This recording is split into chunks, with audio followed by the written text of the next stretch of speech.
খেলতেছিল।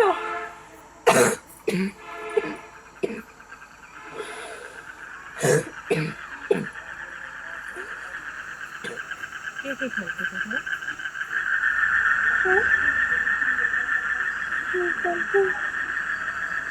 অনেকে,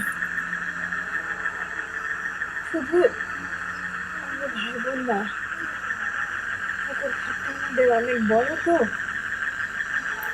বড় করে অনেক বড় গার্ডেন। পুরো গ্রামের মানুষ আসতো, আশেপাশের প্রতিবেশী, গ্রামের মানুষ সবাই খেলতো। অনেকের কথা তো আমার মনেও নাই, আর নাম সত্যি ভুলে গেছি। কামাল, কামালের কথা ভুলে গেছি। কি কইলা তুমি? কার কথা কইলা? যা তুমি শুনতে চাও তুমি এসে তোমাকে শুনতে পারো। ঠিক বলেছে তো।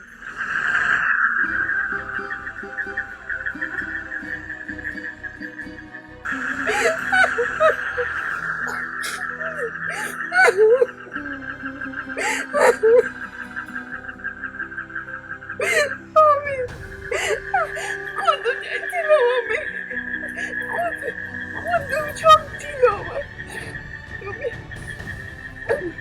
আমার বউ হবো, ওর কথা আমি শুনবো, আমার সব কথা আমাকে শুনাবো। আল্লাহ সেই নসিব আমাদের দেয় না। সব সব রাস্তা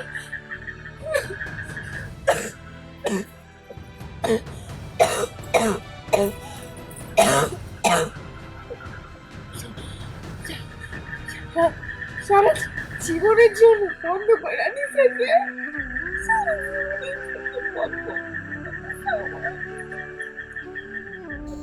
শুনি, তুমি চিন্তা করো না। আল্লাহ তোমার পথ বন্ধ করেছে, তুমি আবার তোমার পথ খুলে দেবে। মানে মানে আমি কামাল ভাই তোমার সামনে আমি দাঁড় করাবো। তুমি তুমি কি জানো, তুমি জানো কামাল এখন কই, কি করে, কোথায় আছে, কোনো হদিস জানো তার? ঝামেলাই তবে জেনে নেব। শুনি, আমি তোমার কথা দিচ্ছি, একটু বারের জন্য হলেও কামাল রে আমি তোমার সামনে এনে দাঁড় করাবো।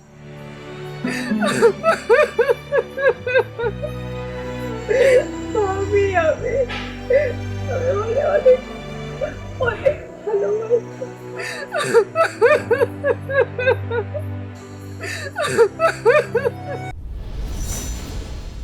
ভাইয়া আমরা কোনে যাচ্ছি? আপনি আমার কোনে নিয়ে যাচ্ছেন? গেলেই দেখতে হবে আমি তোমাকে কোথায় নিয়ে যাচ্ছি। বুঝিও না একই কথা কয়, কিছু বলে না।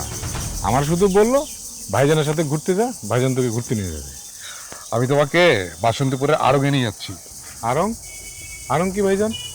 আড়ং হচ্ছে যেখানে বিভিন্ন ধরনের জিনিসপত্র পাওয়া যায়, বলতে পারো গ্রামগঞ্জের মেলা। ও, বুঝতে পেরেছি ভাইজান, আমাদের মামা গোবারে হাটে সব কিছু পাওয়া যায়। না, এটা হাট না, এটা হচ্ছে আড়ং। গেলেই দেখতে হবে। এসো এসো এসো।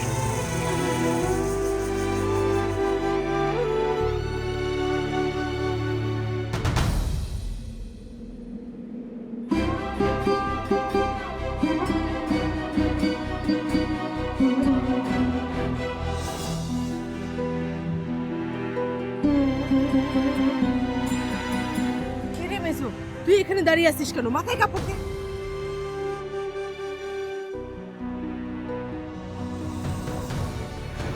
গোলাম রসুল কই? গোলাম রসুলকে তিনি বাইরে নিয়ে গেলেন ঘোরাবে বলে, আমাদের কিছু বললেন না।